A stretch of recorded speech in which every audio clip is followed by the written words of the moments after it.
Nós voltamos ao segundo bloco do cafénapolitica.com.br e da TV Cidade Comunitária de Brasília, TV Cidade Livre, canal 8 da NET.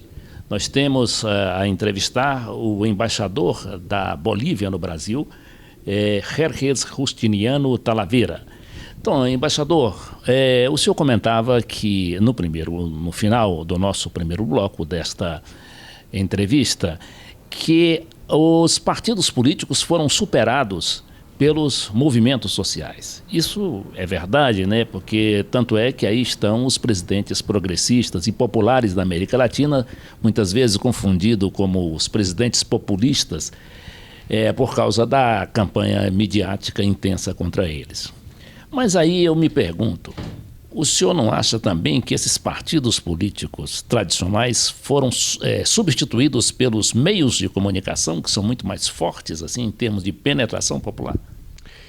Muy buena observación, muy buena observación. Así como los movimientos sociales emergen en un accionar totalmente diferente, totalmente nuevo, que tienen que ver con la sustitución de la vieja partidocracia o de los viejos partidos políticos tradicionales, también hay una emergencia de un otro factor que muy es poderoso. Son los medios de comunicación.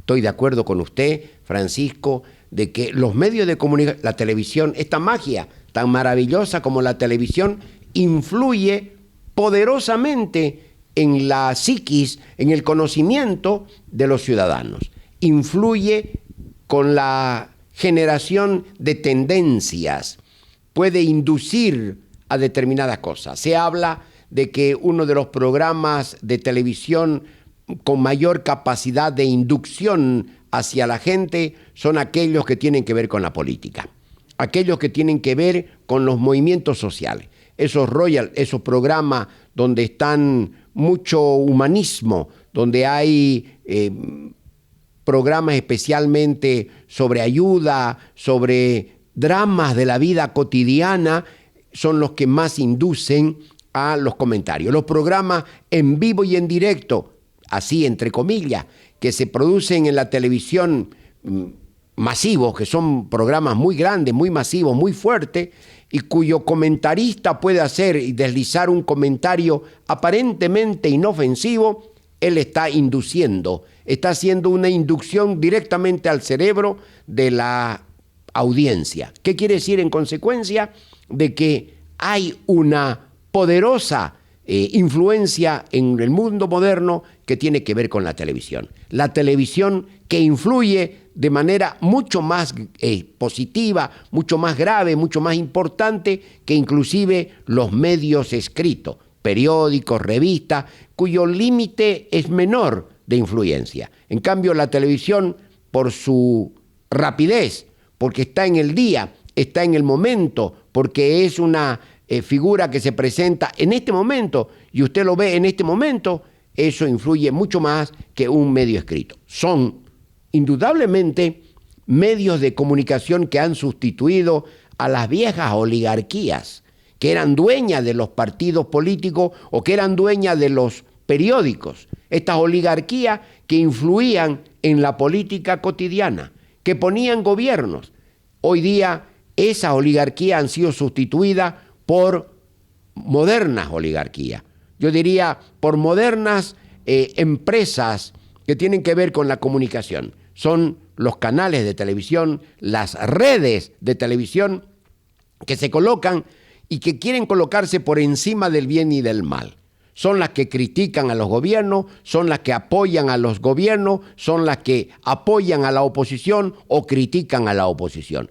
Y estos son los influyentes ahora en la forma de la construcción de las democracias. Es una democracia imperfecta como todo lo que estamos haciendo y estamos construyendo nuestra democracia.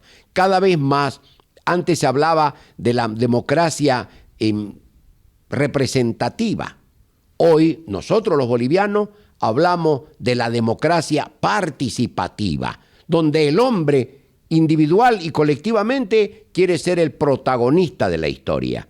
Por eso llamamos democracias participativas, porque todos participamos de ella. Agora, com essa nova onda de internet, nós temos também aqueles sites colaborativos, né? Que é a Wikipédia, né? Nós temos aquela biblioteca que são um trabalho coletivo e, ao mesmo tempo, é isso que me faz indagar ao senhor se isso é possível de nós termos, no caso aí, né, uma democracia colaborativa. Evidentemente, se puede afirmar que sí, que hay un apoyo muy fuerte a las cosas que están ocurriendo, como también puede ser una crítica. No solamente puede ser para la construcción de hecho, también puede ser para la destrucción. Noticias negativas pueden difundirse con una rapidez espantosa.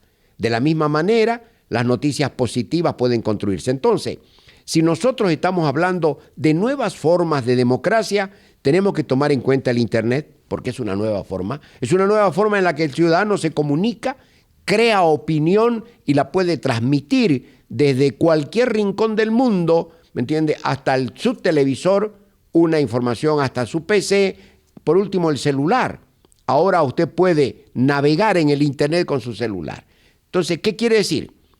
Estamos construyendo un tipo de democracia especial que está en proceso de construcción, la estamos construyendo. Entonces, estamos dando los experimentos que nos permiten visualizar cuál va a ser el futuro, pero que no sabemos de manera cierta cómo vamos a construirlo ese futuro, porque lo vamos a construir poco a poco.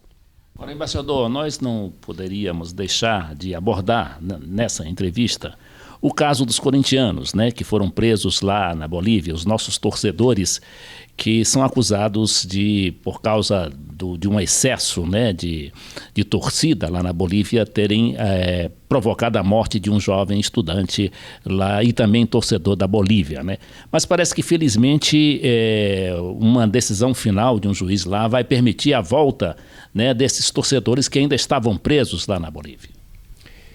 Yo puedo, si usted me permite, Francisco, hacer un relato brevísimo de una entrevista que tuve con una comisión de parlamentarios brasileros que me visitó precisamente con este tema.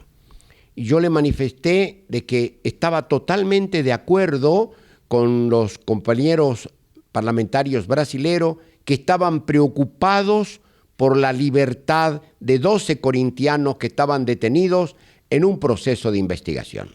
Pero les pedí también a ellos que por favor me permitan a mí expresar mi preocupación por la muerte de un ciudadano. Ellos tenían la preocupación por la libertad de 12 ciudadanos.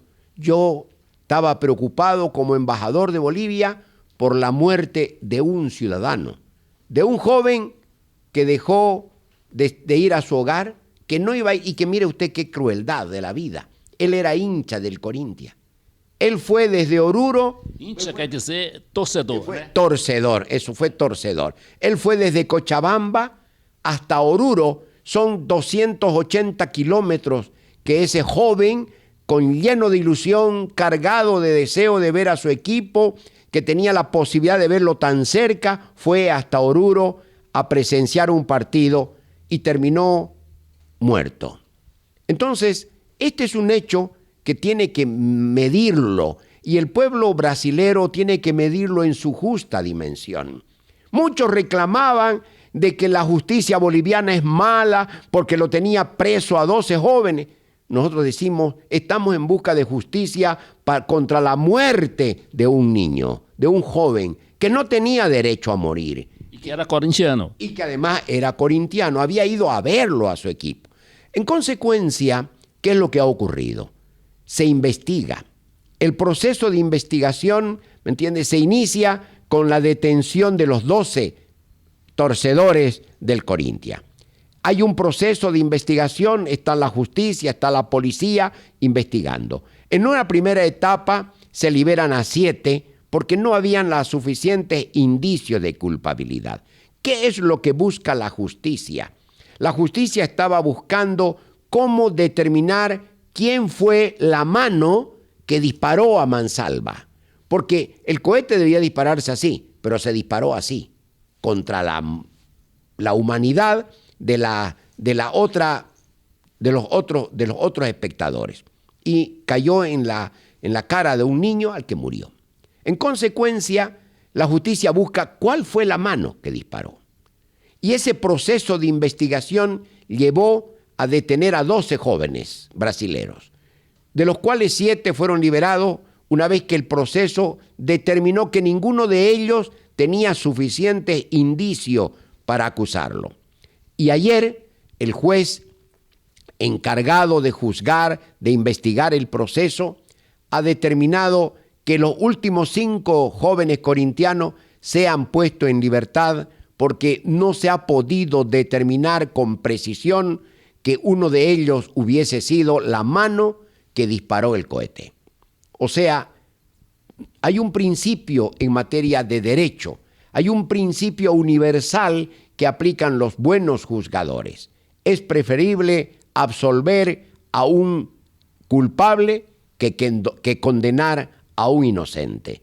Entonces, el juez que analizó la causa ha determinado de que no hay suficientes indicios para acusar a alguno de ellos sobre haber sido la mano que disparó el cohete. En consecuencia, el juez de la causa, el día de ayer, ha dispuesto la libertad de los 5 últimos corintianos que estaban detenidos en Oruro.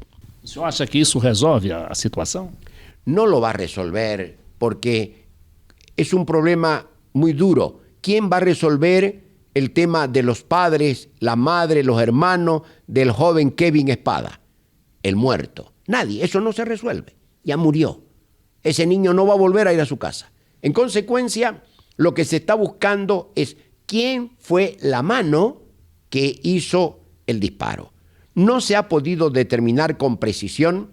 No quiere decir con esto que el proceso concluye. No, no ha concluido. El proceso de investigación continúa en Oruro. Va a continuar. Solamente que para estos 12 jóvenes corintianos han sido excluidos, o sea, han sido separados de la acusación.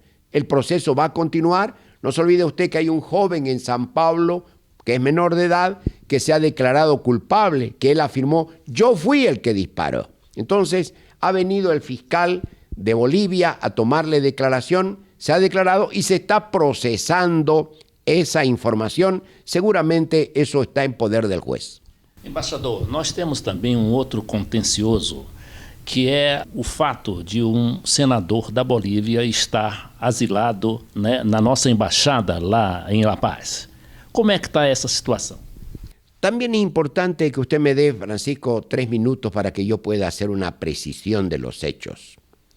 El señor Pinto es senador del Estado Plurinacional, es senador. Él tiene garantías.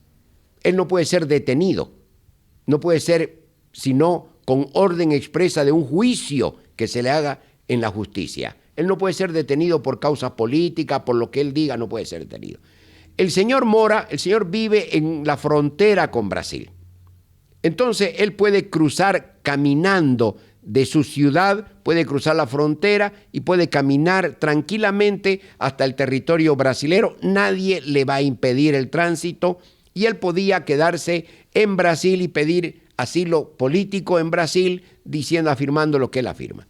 Pero no, él es un político y está buscando un show político. Lo que él hizo fue crear condiciones para que él pueda ser víctima y decir, a mí me persigue la justicia boliviana, a mí me persigue el gobierno de Bolivia y por eso me asilo, busco refugio en la Embajada de Brasil en La Paz. La Embajada de Brasil en La Paz lo acogió por acto humanitario, como tiene que acoger a todo aquel que pide refugio en la embajada. En consecuencia, remitió la información a la Cancillería brasilera. La Cancillería brasilera, después de un tiempo prudencial, le concedió el asilo político al señor Pinto, pese a que la Cancillería boliviana le presentó al señor embajador de Brasil en Bolivia la documentación por la que el señor Pinto estaba siendo procesado y antes de que sea senador. Antes de que él sea senador, le abrieron juicios por varios delitos de orden civil y económico, por daño económico al Estado, por varias condiciones o varias situaciones de esas. Pero, pese a eso, el gobierno brasilero no tomó en cuenta la petición que hizo Bolivia y le concede asilo político. No sé si las autoridades de la Cancillería fueron debidamente informadas de estos hechos, yo la verdad que ignoro, y el gobierno boliviano no sabe si fueron o no fue debidamente informada la autoridad brasilera, pero lo evidente es que le concedió asilo al señor Pinto. Entonces, el gobierno de Bolivia, en derecho, haciendo uso de la ley de asilo, del convenio internacional de asilo, que dice que no se le concederá asilo a quien está perseguido por la justicia boliviana o por la justicia de un país, Bolivia le dijo, no le vamos a dar el salvoconducto. Porque ele vai continuar lá? No sé. Ele está na embaixada, né? En este momento es importante que y podamos informarle a la opinión pública brasileira de que por decisión de ambos gobiernos, tanto la Cancillería brasilera como la Cancillería boliviana han acordado buscar caminos de entendimiento para solucionar el conflicto. Y este camino de entendimiento está siendo manejado a ese nivel, a nivel de la Cancillería. Ni el señor embajador de Brasil en Bolivia, ni el embajador que habla, estamos facultados para opinar sobre cómo están las negociaciones. Como ustedes comprenderán, esas negociaciones están al más alto nivel al que nosotros no tenemos acceso. Ellos, los señores cancilleres, están discutiendo los caminos de solución. Esperemos que se encuentre pronto um caminho de solução. Mas, assim, chegamos ao final desta entrevista com o embaixador da Bolívia no Brasil, Dr. Gerges Justiniano Talavera.